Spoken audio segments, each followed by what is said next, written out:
Nous allons voir dans cette capsule vidéo le mouvement dans un champ et notamment dans le champ de pesanteur. Alors tout d'abord nous allons présenter le champ de pesanteur. Donc le champ de pesanteur est lié à la Terre et notamment l'attraction du centre de la Terre. Ce champ de pesanteur se trouve tout autour de la Terre, à n'importe quel endroit de la Terre. Mais si on se place très localement, ici, on peut considérer que le sol est horizontal et donc que le champ de pesanteur est un vecteur à tout endroit de ce sol vertical dirigé vers le bas. On constate alors que ce champ de pesanteur a partout la même direction et le même sens. Si en plus, si on se place sur une hauteur raisonnable, on va pouvoir considérer que sur cette hauteur, la valeur du champ sera identique de partout. Attention, plus on s'éloigne du sol, plus ce vecteur de champ de pesanteur aura une valeur faible. C'est pour ça qu'on va rester à proximité du sol pour garder une valeur qu'on pourra considérer constante. La conclusion, c'est que dans une zone géographique limitée en surface, limitée en hauteur, le champ de pesanteur G sera considéré uniforme. Uniforme signifie que la direction, le sens et la valeur de ce champ de pesanteur sont identiques en tout point de cette zone. Notamment au niveau de la mer, la valeur du champ de pesanteur vaut 9,81 m/s moins 2. Vous remarquerez par ailleurs que quand je parle de valeur, il n'y a plus de flèche sur le champ de pesanteur. Ce n'est pas un vecteur, c'est une valeur. C'est la valeur qui sera couramment prise dans les exercices. Parfois, elle sera aussi arrondie à 10 m/s moins 2.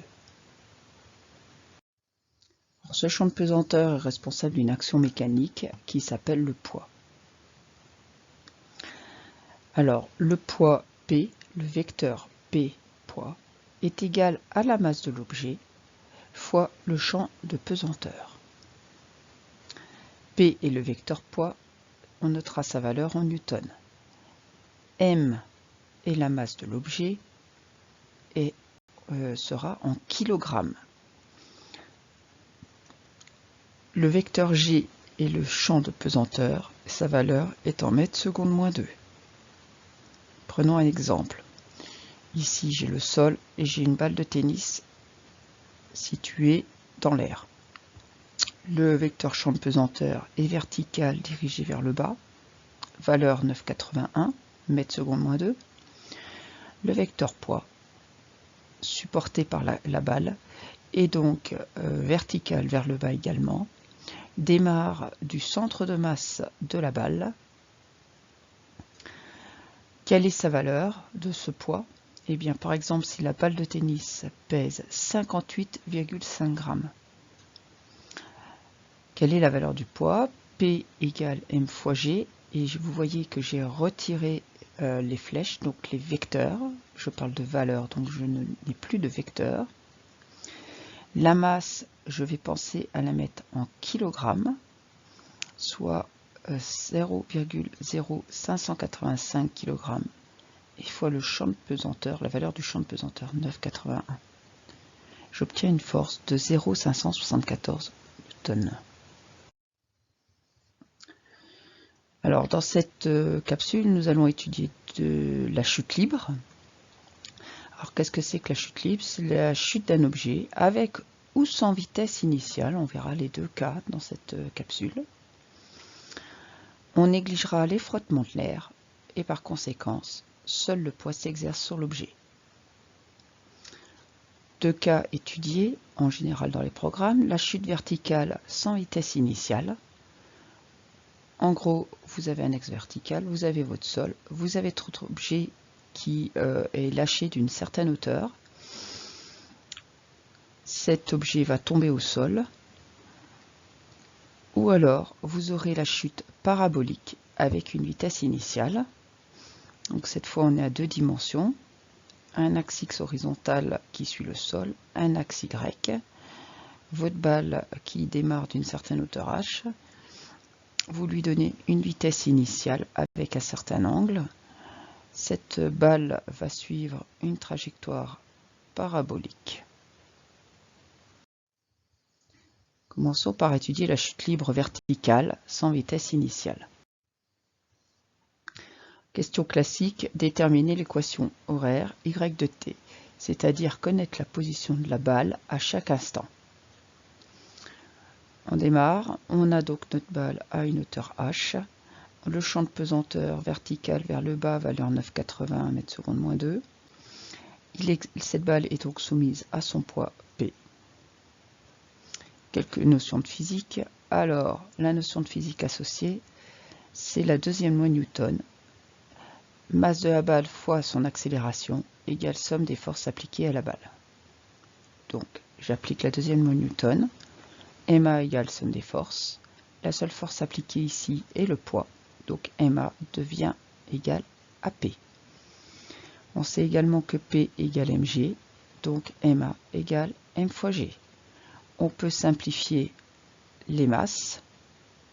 Et il reste A égale g. On va donc projeter ce vecteur A sur l'axe Y. Donc, ce qui signifie si le vecteur A égale à G, la coordonnée du vecteur A, puisque c'est G, donc ça revient à la coordonnée du vecteur G. Eh bien, ici, on remarque que ce vecteur, on le sait, il est parfaitement vertical vers le bas. Donc attention, il est vers le bas. Y est dirigé vers le haut. Donc, la raison pour laquelle ici, il y a ce signe moins. G est vers le bas, Y est vers le haut. Les deux vecteurs sont, le vecteur G est donc opposé à l'axe des Y, moins G. Troisièmement, les coordonnées du vecteur vitesse V. Deuxième notion de physique associée. On sait que pour passer de l'accélération à la vitesse, il faut primitiver. Et pour passer de la vitesse à la position, il faut primitiver. Petite notion de maths sur les primitives. La primitive de 0, c'est une constante, que je note ici A. La primitive d'une constante, c'est la constante fois le temps, plus une nouvelle constante que je note P.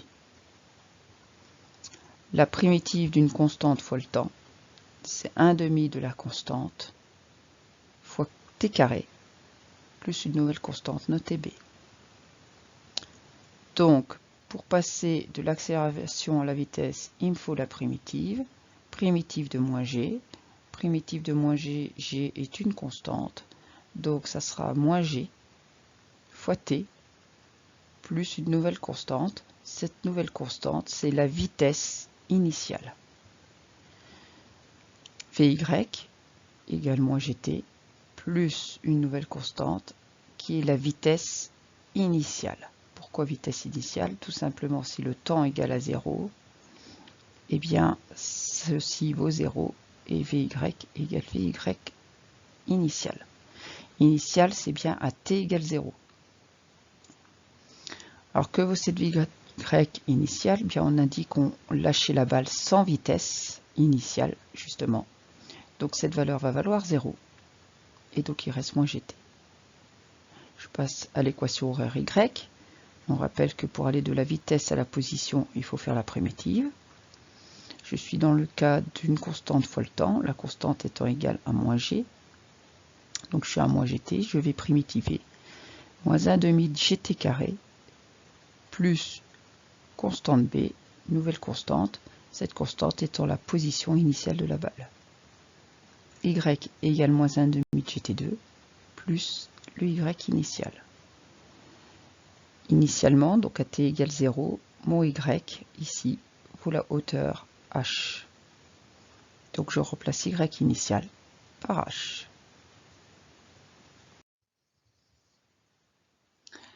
Étude de la chute libre verticale sans vitesse initiale, les questions classiques, ou du moins la question classique.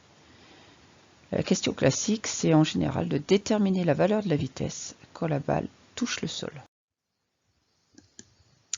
Alors, on reprend notre balle, notre clé valeur. On va ici, pour faire un exemple numérique, donner ces valeurs-là. La masse de la balle, 58,5 grammes. Et on lâchera la balle d'une hauteur de 5 mètres. Quelques notions de physique associées pour résoudre ce problème. On rappelle le théorème d'énergie cinétique vu en première. ECB moins ECA égale travail entre A et B du poids. L'énergie cinétique 1/2 de mv carré. Travail du poids WAB de P égale mgh si la balle tombe d'une hauteur h. Attention, c'est plus si la balle tombe. Alors, on est parti. Je vais donc appliquer le théorème de l'énergie cinétique entre deux points A et B. Le point A étant le point de départ, le point B étant le point de chute au sol.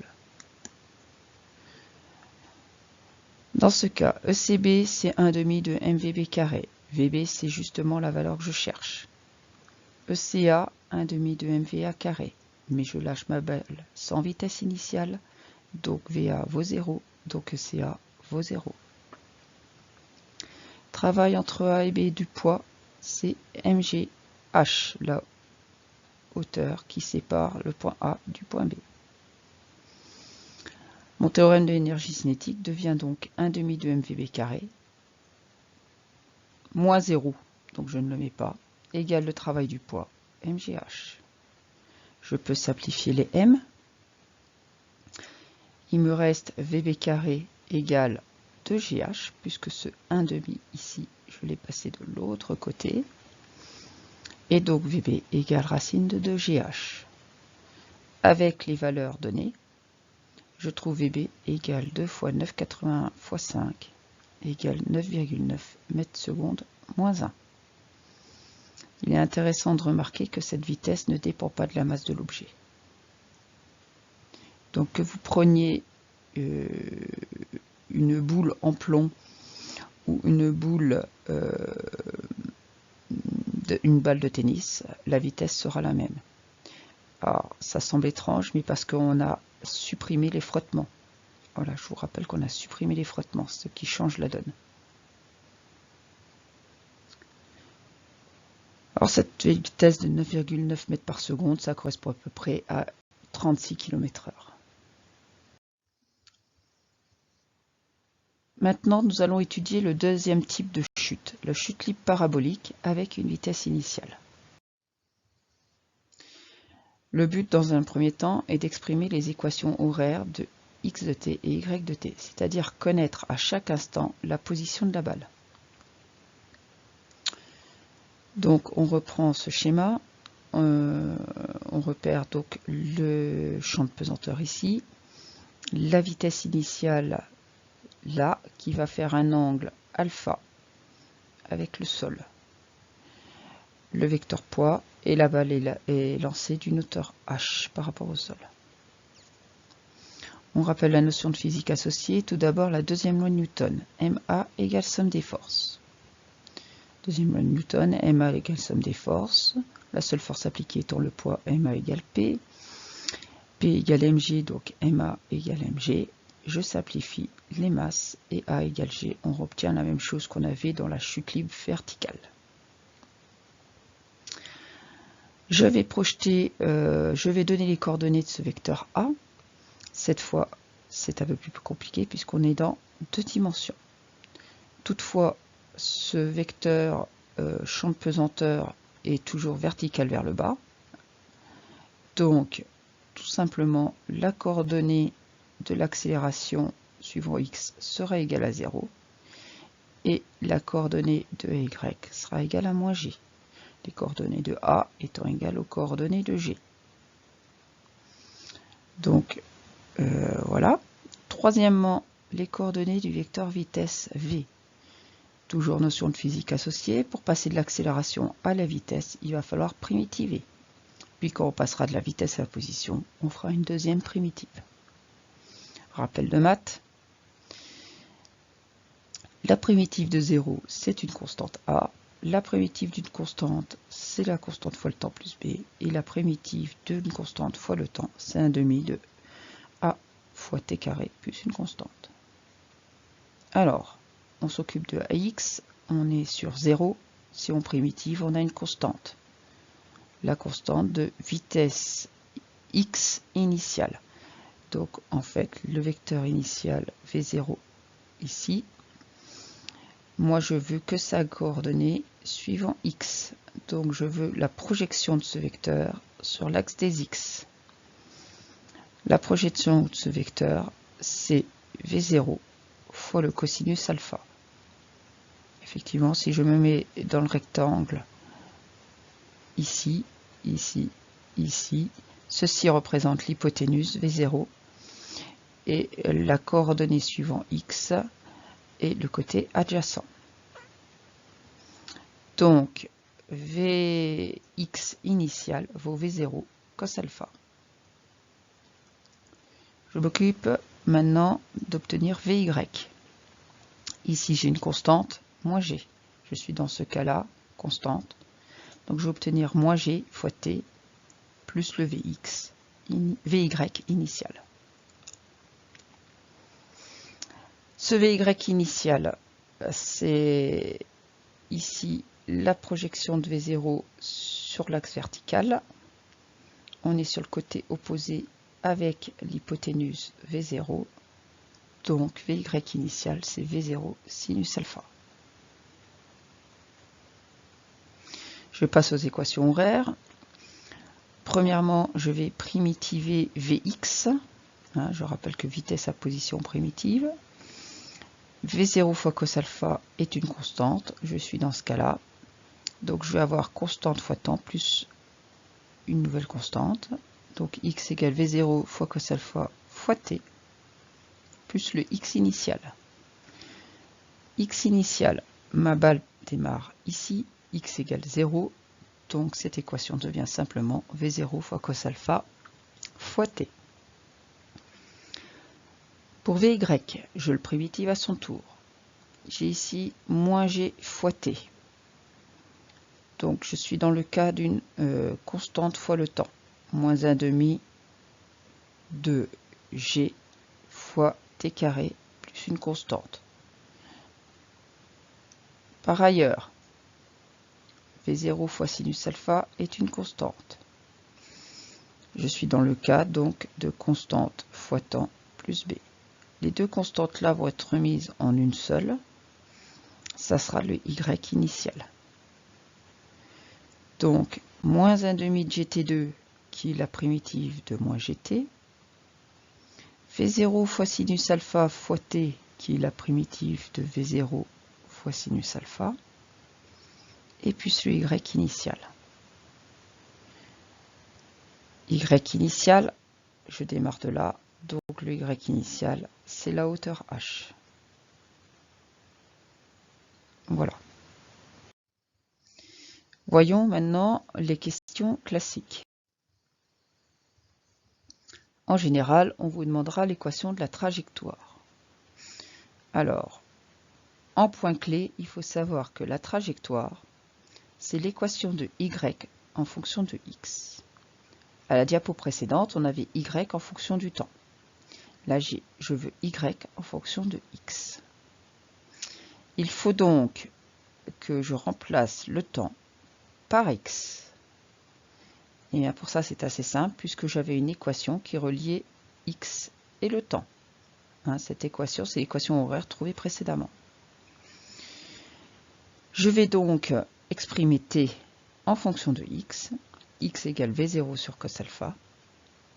Il me reste alors à remplacer le temps dans l'équation horaire y de t. Voilà, ici c'est l'équation horaire que j'avais trouvée. Eh bien, je vais remplacer à chaque fois le temps. Voilà qui est chose faite. Donc t carré est remplacé par x sur V0 fois cos alpha au carré.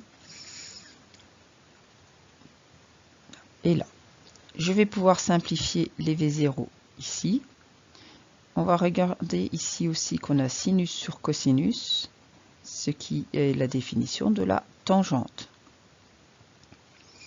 J'obtiens donc y égale moins g sur 2 fois V0 au carré fois cos alpha au carré. multiplié par x au carré. J'aime bien séparer les variables. Voilà, là c'est un petit peu d'esthétique qu'on fait. Plus les V0 sont supprimés, et sinus sur cosinus est égal à tangente. Tangente fois x plus h. Voici l'équation de la trajectoire, qui est bien l'équation d'une parabole. ax2 plus bx plus c. Déterminer la hauteur maximale atteinte par la balle. Donc, j'ai toujours ma balle, et en fait, je veux connaître quelle est l'hauteur maximale, ici, atteinte par ma balle. Pour ça, je vais prendre des données. Voilà. Je suppose que ma balle est lancée avec une vitesse de 60 km/h, avec un angle alpha qui vaut 10 degrés. Et je vais également supposer que ma balle débarre d'une hauteur h égale 1,50 m. Donc ici, c'est à 1,50 m. Alors, quel est le point clé pour résoudre ce genre de questions? Eh bien, au sommet de la trajectoire, on remarquera que le vecteur vitesse v est horizontal. En effet, on sait que le vecteur vitesse est toujours tangent à la trajectoire. Au sommet, ce vecteur vitesse est donc parfaitement horizontal. Ce qui va impliquer une chose importante, c'est que la coordonnée de v, suivant l'axe y, donc la projection de v sur l'axe y, eh bien, elle sera égale à 0. Comme je vais connaître que la coordonnée de vy est égale à 0, je vais trouver l'instant ts et je vais trouver donc la position y à l'instant ts. Alors effectivement, dans la toute première diapo, j'avais utilisé la deuxième loi de Newton. J'avais pu trouver que vy est égal à moins gt plus v0 sinus alpha. Quand je suis au sommet de la trajectoire, ce vy vaut 0. T, c'est l'instant ts, l'instant t où je suis au sommet, plus v0 sinus alpha. Je vais donc essayer de isoler ts. Donc, ce groupe moins g fois ts, je vais le passer de l'autre côté. Le moins devenant un plus, g fois ts égale v0 sinus alpha. Puis, ts égale v0 sinus alpha sur g, puisque ce g fois ts ici va passer de l'autre côté, le multiplier devenant indivisé. Je repars maintenant sur mon équation horaire y de t, mais dans le cas particulier du sommet. Donc je remplace t par ts. Je remplace partout ce ts par l'expression précédente. Donc v0 sinus alpha sur g et v0 sinus alpha sur g. Je développe un peu tout ça. Donc ça me fait moins 1,5 de g, v0 carré, sinus alpha carré et g carré. Ici, v0 fois v0 qui devient v0 carré, sinus alpha fois sinus alpha qui devient sinus alpha carré, divisé par g ici, et plus h. On remarque que je peux simplifier ici les g et g carré. Alors ce qui est intéressant de voir, c'est qu'ici j'obtiens v0 carré fois sinus carré alpha sur g, et j'obtiens ici aussi v0 carré fois sinus carré alpha sur g, mais attention avec un facteur moins 1,5. Donc j'ai moins 1,5 fois ce gros bloc, plus ce gros bloc, donc plus une fois, il me reste 1,5 fois ce gros bloc. Donc égal 1,5 de v0 carré alpha plus sinus alpha carré divisé par g, et j'oublie pas le plus h. Numériquement, ça donne quoi? Je remplace alors v0 60 km/h que je dois mettre en mètres par seconde, donc divisé par 3,6. Donc 60 divisé par 3,6 au carré, fois le sinus de 10 degrés au carré, pensez bien à mettre la calculatrice en mode degré, divisé par 9,81, et puis ça met 50. Je trouve que ma balle au plus haut va à 1,93 m. Enfin, déterminer la portée de la balle. Alors la portée de la balle, c'est l'endroit ici, voilà, Donc c'est le point clé. La portée de la balle, c'est la valeur de x quand la balle touche le sol. Alors, toucher le sol signifie que y égale à 0. Donc je vais chercher dans l'équation de la trajectoire, je vais prendre l'équation de la trajectoire, y en fonction de x. Je sais que y vaut 0 et je vais chercher x. Donc on repart sur l'équation de la trajectoire qu'on avait déjà déterminée. Je vais poser y égale 0, puisque je cherche à quel instant la balle touche le sol. Je vais la mettre sous forme numérique parce que ça sera beaucoup plus facile à résoudre. Donc je remplace les différentes valeurs. 9,81, ici il y a une erreur, c'est 60 km/h et pas 130, divisé par 3,6 fois cos de 10, plus tangente de 10 fois x plus 1,50 m, ce qui me donne moins, alors la valeur ici est juste 1, même ici, si j'ai marqué 130, je l'ai fait avec le calcul de 60. Donc moins 0,0182 x au carré plus 0,176x plus 1,50. J'ai donc une équation du second degré à résoudre. Je passe par le discriminant. Delta égale b carré moins 4ac, c'est-à-dire 0,176 au carré moins 4 fois moins 0,0182 fois 1,50, ce qui me donne un discriminant de 0,140. Je cherche les deux solutions possibles. Première solution, x1 moins b moins racine de delta sur 2a, soit moins 0,176 moins racine de 0,140 sur 2 fois moins 0,0182, et je trouve une première position, x1 égale 15,1 m. Solution 2, moins b plus racine de delta sur 2a. Donc je reprends les mêmes valeurs, et là je trouve moins 5,44 m. On voit bien d'après le schéma, là on parle de physique, que la solution x négatif ne sera pas possible, ma balle ne va pas en arrière, ma balle va bien en avant. Ce qui m'intéresse, c'est donc la solution positive de x. Cette solution est donc abandonnée d'un point de vue de la physique, et ma balle touchera le sol à 15,1 m.